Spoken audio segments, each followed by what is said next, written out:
Kuncinya kalau saudara mau jadi orang tua yang bisa meneruskan warisan iman kepada anak-anak saudara, jadilah teladan.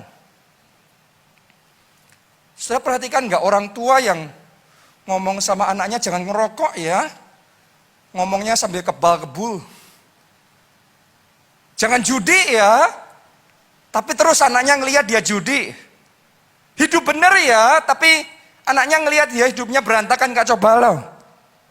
Menurut saudara kemungkinan besar yang ditangkap anaknya yang baik atau yang tidak? Yang tidak. Ajarannya mungkin benar. Tetapi teladan hidupnya itu yang ditangkap oleh anak-anaknya. Karena itu kalau saudara mau di dalam keluarga saudara, anak-anak saudara jadi anak-anak yang cinta Tuhan, dimulai dalam hidupmu, jadilah pribadi yang cinta Tuhan. Kalau saudara mau anak-anak saudara menghargai ibadah, maka saudara prioritaskan ibadah dalam hidup saudara. Kalau Anda mau anak-anak saudara hidup dalam integritas, berikan teladan hidup di dalam integritas. Karena teladan kita itu diimpartasikan kepada keturunan kita. Itu yang pertama. Yang kedua, jadi teladannya, tanamkannya sedini mungkin. 2 Timotius 3 ayat 14 sampai 15. Saya rasa ayat 15 saja. Ingatlah juga bahwa dari kecil engkau sudah mengenal kitab suci yang dapat memberi hikmat kepadamu dan menuntun engkau kepada keselamatan oleh iman kepada Kristus Yesus. Ini masih Timotius ini. Jadi alasan kenapa Timotius bisa menangkap warisan ilahi itu, karena Lois neneknya dan Eunike mamanya sudah berusaha menanamkannya sejak dari kecil. Jadi Anda yang punya anak-anak masih kecil, saudara punya kesempatan yang sangat besar untuk meneruskan warisan iman di dalam keluarga saudara. Oke. Termasuk kita sebagai anak-anak rohani, sejak kita mengenal Yesus, Anda sudah jadi kandidat yang siap menerima warisan ilahi yang daripada Tuhan. Jadi berusaha menangkap. Saudara harus ngerti, di gereja kita ini ada warisan ilahi yang luar biasa, warisan rohani yang luar biasa. Saya berdoa sebagai anak-anak rohani, Anda bisa menangkapnya. Warisan ini Anda bisa menangkapnya. Urapan Tuhan ini Anda bisa menangkapnya. Oke? Roh yang menyala-nyala, yang berkobar-kobar, Anda bisa menangkapnya dalam hidup saudara. Saya sendiri secara pribadi, saya belajar gimana menerima warisan rohani. Karena ini nggak gampang. Ini harus terjadinya secara rohani juga. Saya ini anak pendeta. Bapak saya Pak Obaja. Tapi saya perhatikan banyak teman-teman saya sesama anak pendeta tidak berhasil menerima warisan ilahi dari bapaknya. Saudara perhatikan nggak? Pernah kenal nggak? Dan pernah dengar nggak? Ada anak-anak pendeta yang hidupnya malah kacau balau, berantakan. Zaman bapaknya orang lihat, wow, luar biasa. Tuhan pakai bapaknya, Tuhan urapi, dan kegerahan besar terjadi. Begitu bapaknya nggak ada, anaknya beda cerita. Padahal kalau Anda pelajari dalam Alkitab, Allah Abraham, Allah Ishak, Allah Yakub. Abraham itu great. Ishak itu very great.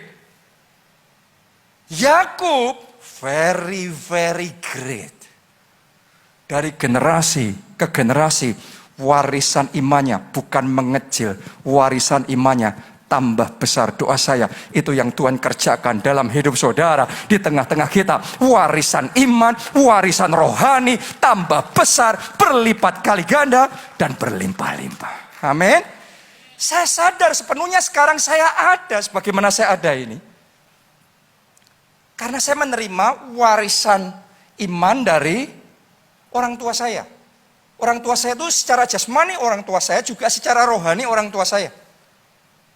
Pas kebetulan, ya, saudara dan saya anak-anak rohani dari Pak Obaja. Ya, mungkin Pak Obaja bukan orang tua jasmani Anda, tapi sebagai anak rohaninya, Anda bisa menangkap impartasi warisan ilahi yang luar biasa. Amin.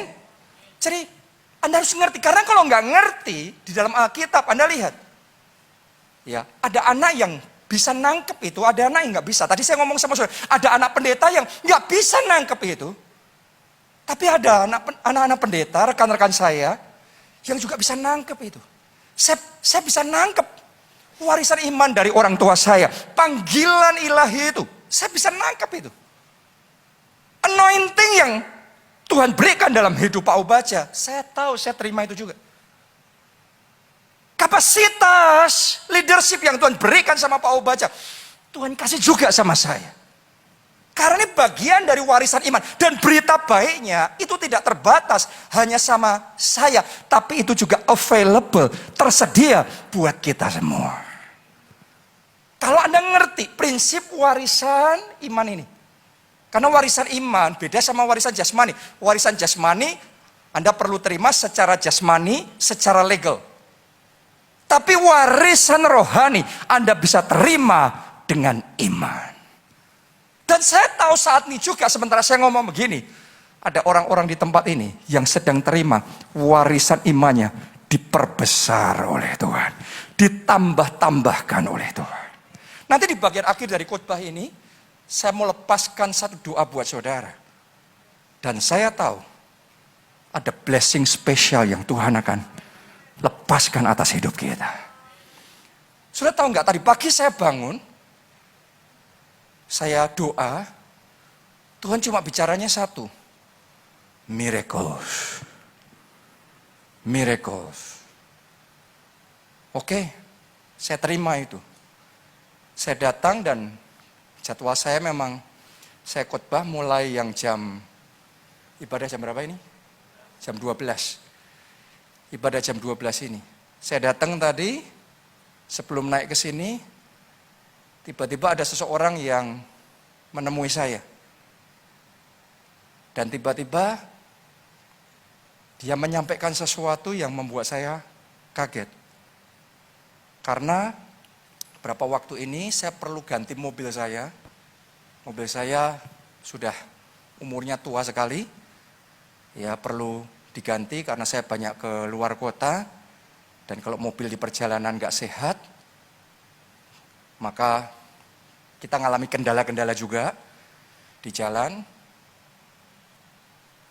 Akhirnya saya ambil keputusan untuk ganti. Tapi tadi sebelum saya khotbah di sini, orang itu ngomong sama saya, dia disuruh Tuhan ganti mobil saya. Persis yang saya mau apa, itu yang diganti persis. Saya mau ngomong begini sama saudara. Anda semua jadi saksinya. Di gereja kita ini sangat banyak orang-orang yang terima mujizat. Demi mujizat. Demi mujizat. Dan hari ini itu Anda harus sadar. Ini bagian dari warisan rohani di gereja kita. Saya berdoa Anda bukan hanya mendengar kesaksian. Terima ini dalam nama Yesus. Terima ini dalam nama Yesus. Terima ini dalam nama Tuhan Yesus. Anda akan melihat, Anda akan mengalami perbuatan-perbuatan Tuhan yang ajaib. Ajaib. Dan itu yang kayak gitu, mungkin buat saudara kayak asing. Tapi saya mau ngomong sama saudara, yang kayak gitu, kesaksian kayak gitu tadi, dalam hidup saya, itu terus menerus. Tidak pernah berhenti. Saya bisa ceritakan lagi, dan ceritakan lagi, dan ceritakan lagi. Ada hal yang Tuhan kerjakan, bahkan saya belum bisa cerita sama saudara, tapi Tuhan sudah kerjakan. Angkat dua tangan saudara. Terima blessing dalam nama Yesus. Terima blessing dalam nama Yesus. Amin. Ini bagian dari warisan rohani yang available di gereja kita. Anda nangkep spiritnya. Anda melihat bagaimana Tuhan berkarya dalam hidup saudara. Yang kedua, warisan yang kedua adalah warisan kedisiplinan. Saya berdoa khotbah waktu kita masih bisa untuk saya bagikan poin-poin yang ada ya. Amsal 13 ayat 24, siapa tidak menggunakan tongkat benci kepada anaknya, tetapi siapa mengasihi anaknya menghajar dia pada waktunya. Jadi Anda harus mengerti ada warisan yang diterima melalui kedisiplinan. Kita semua sebagai anak suka nggak didisiplin, dihajar? Nggak ada yang suka. Tapi kita harus sadar ada hikmat tertentu, pelajaran tertentu yang hanya bisa meresap masuk dalam hidup kita kalau kita dihajar. Tanpa hajaran, tanpa didikan, kita akan melewatkan pelajaran-pelajaran hikmat-hikmat yang berharga yang harusnya bisa kita masukkan dalam diri kita. Butuh didikan, butuh hajaran. Makanya kalau saudara punya anak, tapi saudara tidak pernah mendidik, menghajar, Anda sedang merugikan anak Anda sendiri. Kita baca 1 Raja-Raja 1 ayat 6. Selama hidup Adonia, Adonia ini anaknya Raja Daud. Anak raja ya. Ayahnya yaitu Daud belum pernah menegur dia dengan ucapan, mengapa engkau berbuat begitu? Sampai situ aja bacaan kita. Jadi Daud ini ternyata di dalam mendidik anak kurang baik. Anaknya nggak dididik, dibiarin aja nggak apa-apa. Mungkin dia nganggap dulu dia orang susah, sekarang dia sudah diangkat, diberkati, dia nggak mau anaknya susah kayak dia dulu. Padahal yang membuat dia jadi hebat seperti itu, karena dia banyak kesusahannya. Banyak hajaran dan proses yang harus dia lalui. Gara-gara dia mau anaknya gampang, akhirnya Adonia setelah dewasa rusak hidupnya. Saya nggak punya waktu banyak cerita sama saudara, tapi Adonia ini nggak kacau balau dalam hidupnya. Setelah dewasa kenapa? Tidak dihajar, tidak dididik. Tapi didik beda sama emosi yang sekedar main kasar loh ya. Butuh dua, didikan itu harus dilakukan dengan apa? Kasih. Jadi ada didikan, ada kasih. Kalau Anda serba main hajar saja, Anda akan menimbulkan pahit hati, dendam dalam hati anak saudara. Jangan lakukan itu. Salah di hadapan Tuhan. Didik anak saudara, tapi dengan kasih. Kenapa? Hanya dengan cara seperti itu, ada warisan rohani yang kita bisa impartasikan. Saya masih ingat waktu saya kecil, saya juga dididik, didisiplin oleh orang tua saya. Tidak diragukan mereka sayang sama saya, papa mama saya. Tapi waktu saya bandelnya luar biasa, saya masih ingat, papa saya itu jarang marah. Tapi waktu itu dia marah besar, saya ketakutan luar biasa. Saya kunci kamar, saya sembunyi di bawah ranjang. Waktu saya masih kecil. Wah, tapi dia haruskan buka pintu. Saya gemetar saudaraku, saya buka pintu dan di situ saya menerima didikan. Tapi didikan itu yang membentuk saya. Waktu saya terima didikan itu saya menangis. Tapi tangisan itu yang ikut memproses, ikut mendidik saya jadi seperti sekarang. Kenapa? Didikan. Mendatangkan kebaikan. Oke, saya masih ingat waktu saya remaja, saya kan anak pendeta. Ya. Terus kemudian di gereja saya bermasalah dengan satu leader di gereja kita, satu leader senior di gereja kita. Saya ngerasa anak pendeta kan, lapor sama bapaknya. Saya pikir saya bakal dibela. Tapi papa saya ngomong, selesaiin masalahmu. Dia ajarin saya nyelesain masalah gimana, tapi dia tidak ambil alih masalah saya.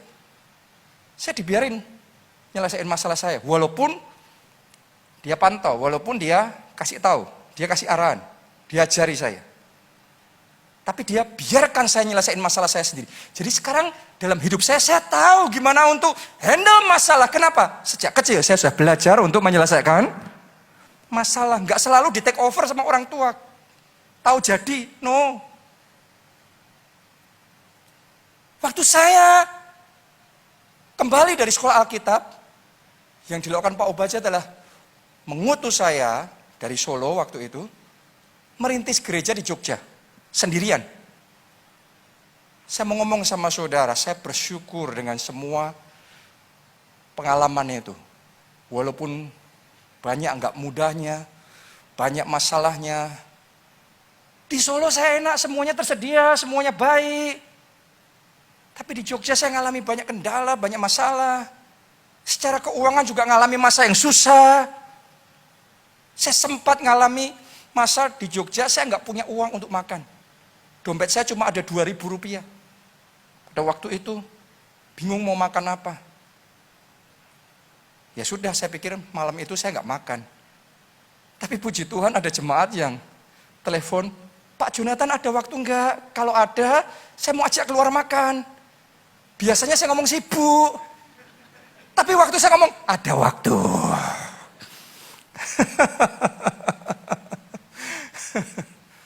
Saya melalui masa-masa seperti itu di mana rumah kontrakan saya pada waktu itu nggak bisa bayar listrik, dimatiin listriknya, saya hidup dalam kegelapan sama berapa waktu.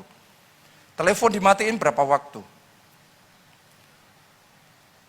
Jadi saya diizinkan melalui masa didikan.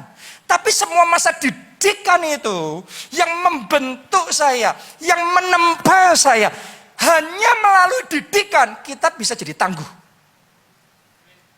Tanpa didikan kita hanya akan menghasilkan anak-anak yang lembek. Anak-anak yang manja, yang gak bisa apa-apa, taunya enak.